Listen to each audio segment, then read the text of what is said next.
সফরে আসছেন মুখ্যমন্ত্রী মমতা বন্দ্যোপাধ্যায়। সফরকে স্বাগত তৃণমূলের। আর মাত্র কয়েক ঘন্টা বাকি। মঙ্গলবার 26শে আগস্ট পূর্ব বর্ধমান জেলায় সফরে আসছেন রাজ্যের মুখ্যমন্ত্রী মমতা বন্দ্যোপাধ্যায়।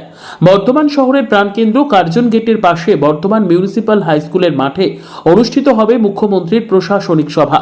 মঞ্চ তৈরির কাজ এখন প্রায় শেষ পর্যায়ে। সভা ঘিরে জেলা প্রশাসনিক আধিকারিকদের তৎপরতা তুঙ্গে। বারবার সভাস্থল পরিদর্শন করছেন জেলা প্রশাসনের আধিকারিকরা। সোমবার জেলাশাসক আয়শা রানী এ ও অতিরিক্ত জেলাশাসক তীর্থঙ্কর বিশ্বাস রাস্তা এবং সভাস্থল শেষ মুহূর্তে পরিদর্শন করলেন। জানা গিয়েছে, পূর্ব ও পশ্চিম বর্ধমান মিলিয়ে এই বৃহৎ সভা আয়োজন করা হচ্ছে। তবে মুখ্যমন্ত্রীর সফরকে ঘিরে বিরোধীদের সমালোচনা থামছেই না।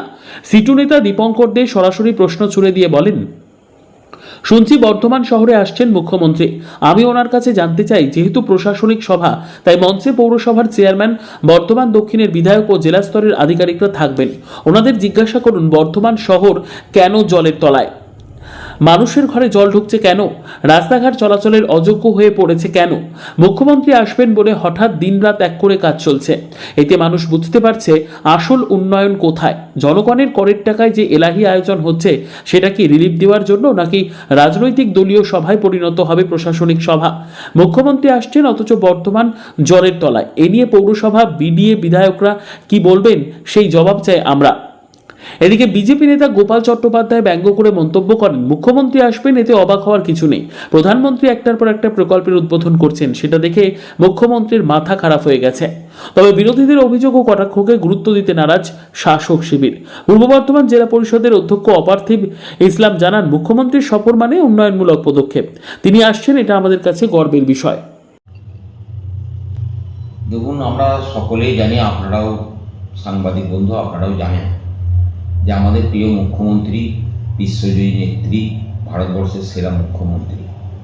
তিনি যতদিন এ রাজ্যে ক্ষমতায় এসেছেন, কোনোদিনই ঠান্ডা ঘরে বসে তিনি রাজ্যকে চালাননি।